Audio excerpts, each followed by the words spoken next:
شروع اللہ کا نام لے کر جو بڑا مہربان نہایت رحم والا ہے۔ نون، قلم کی اور جو کچھ لکھنے والے لکھتے ہیں اس کی قسم کہ اے پیغمبر صلی اللہ علیہ وآلہ وسلم، تم اپنے پروردگار کے فضل سے دیوانے نہیں ہو، اور بے شک تمہارے لیے بے انتہا اجر ہے، اور یقیناً تم اخلاق کے اعلی مرتبے پر ہو۔ سو ان قریب تم بھی دیکھ لو گے اور یہ کافر بھی دیکھ لیں گے کہ تم میں سے کون دیوانہ ہے۔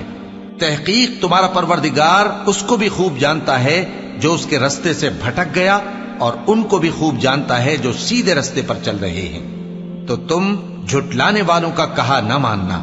یہ لوگ چاہتے ہیں کہ تم نرمی اختیار کرو تو یہ بھی نرم ہو جائیں، اور کسی ایسے شخص کے کہے میں نہ آ جانا جو بہت قسمیں کھانے والا ہے، ذلیل ہے، شرارت سے اشارے کرنے والا، لگائی بجھائی کرنے والا، مال دینے میں بڑا بخیل، حد سے بڑھا ہوا بدکار، سخت خو، اور اس کے علاوہ بدذات ہے، اس سبب سے کہ مال اور بیٹے رکھتا ہے۔ جب اس کو ہماری آیتیں پڑھ کر سنائی جاتی ہیں تو کہتا ہے کہ یہ اگلے لوگوں کے افسانے ہیں، ہم ان قریب اس کی اونچی ناک پر داغ لگائیں گے۔ ہم نے ان لوگوں کی اسی طرح آزمائش کی ہے جس طرح باغ والوں کی آزمائش کی تھی، جب انہوں نے قسمیں کھا کھا کر کہا کہ صبح ہوتے ہوتے ہم اس کا میوہ توڑ لیں گے، اور انشاءاللہ نہ کہا۔ سو وہ ابھی سو ہی رہے تھے کہ تمہارے پروردگار کی طرف سے راتوں رات اس پر ایک آفت پھر گئی، تو وہ ایسا ہو گیا جیسے کٹی ہوئی کھیتی۔ پھر جب صبح ہوئی تو وہ لوگ ایک دوسرے کو پکارنے لگے کہ اگر تم کو کاٹنا ہے تو اپنی کھیتی پر سویرے ہی جا پہنچو۔ سو وہ چل پڑے اور آپس میں چپ کے کہتے جاتے تھے کہ آج وہاں تمہارے پاس کوئی فقیر نہ آنے پائے، اور کوشش کے ساتھ سویرے ہی جا پہنچے، گویا پیداوار پر قادر ہیں۔ پھر جب انہوں نے باغ کو دیکھا تو ویران، کہنے لگے کہ ہم رستہ بھول گئے ہیں، نہیں بلکہ ہم بے نصیب ہو گئے۔ ایک جو ان میں سمجھدار تھا بولا، کیا میں نے تم سے نہیں کہا تھا کہ تم تسبیح کیوں نہیں کرتے؟ دوسرے کہنے لگے کہ ہمارا پروردگار پاک ہے، بے شک ہم ہی قصوروار تھے۔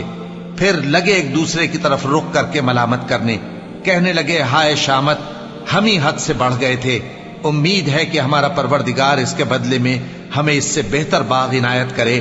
ہم اپنے پروردگار کی طرف رجوع کرتے ہیں، دیکھو عذاب یوں ہوتا ہے، اور آخرت کا عذاب سب سے بڑھ کر ہوگا، کاش یہ لوگ جانتے ہوتے۔ پرہیزگاروں کے لیے ان کے پروردگار کے ہاں نعمت کے باغ ہیں۔ کیا ہم فرما برداروں کو نافرمانوں کی طرح نعمتوں سے محروم کر دیں گے؟ تمہیں کیا ہو گیا ہے؟ کیسی تجویزیں کرتے ہو؟ کیا تمہارے پاس کوئی کتاب ہے جس میں یہ بات پڑھتے ہو کہ جو چیز تم پسند کرو گے وہ تم کو ضرور ملے گی؟ یا تم نے ہم سے قسمیں لے رکھی ہیں جو قیامت کے دن تک چلی جائیں گی کہ جو کچھ تم طے کر لو گے وہ تمہارا ہوگا؟ ان سے پوچھو کہ ان میں سے کون اس کا ذمہ لیتا ہے؟ کیا اس قول میں ان کے کچھ شریک ہیں؟ اگر یہ سچے ہیں تو اپنے شریکوں کو لے آئیں۔